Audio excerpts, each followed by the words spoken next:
Gymkhana as an event hasn't been around in the States, especially Southern California, for I think 3 years. Chris Willard was the guy that came with, had a really good plan, and put together a really good program and organization to run this, and called it Gymkhana Grid. So I partnered with him to do these events. End goal with the Gymkhana stuff is to go back to actually having competitions that we can go out and do 3, 6, 10 times a year.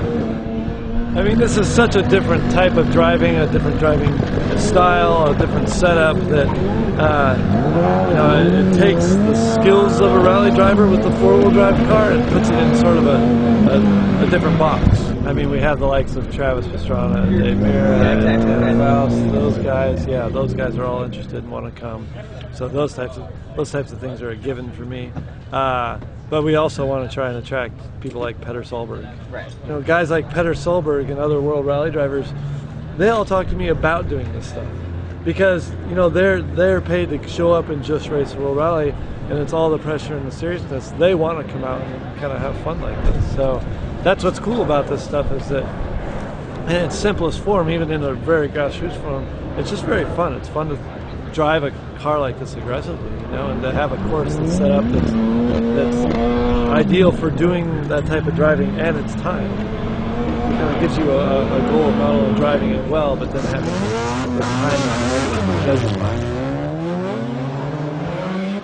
It isn't the typical Gymkhana course that, you know, comes to my mind. I think of the traditional Japanese or European slow speed style Gymkhana, but this is much more, you know, high impact. That we're going as fast as we are when we're drifting, or, you know, close to road racing speeds, but we're still utilizing the elements of Gymkhana. So it's kind of cool. It's definitely something different.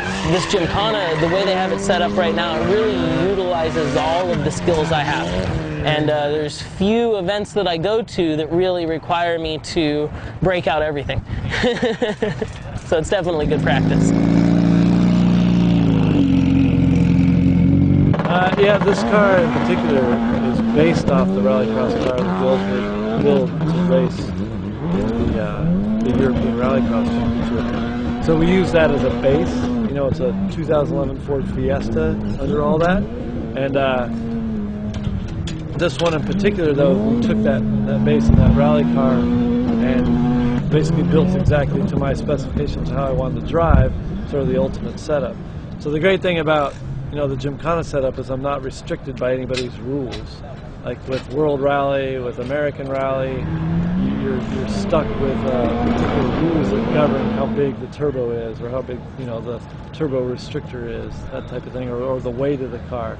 So with this, there's just no restrictions. So we made the car incredibly light. We put a turbo on that would do what I wanted to do, which is a very broad power band. Because, yeah, they can tune this engine to 1,000 horsepower, but a giant burst of speed with no control is not what works for this sort of setup. So we have a smaller turbo with a very nice power band, and then just a very good suspension setup that's targeted specifically for this sort of driving, and a nice sequential gearbox with an electronic shifter, you know, on the steering wheel, and then a giant handbrake. So, because the handbrake is, you know, ultimately very important for this style of driving, to be able to get the car to pivot and turn and rotate for, you know, a tight 360 or 180.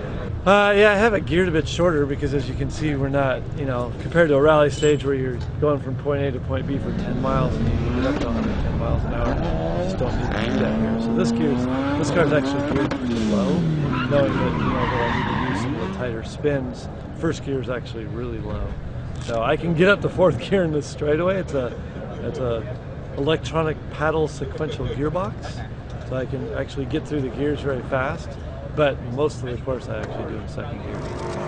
Yeah, it's nothing like that. I don't say that jokingly. I say it from the bottom of my heart. The couple runs I've taken this morning are just incredibly fun.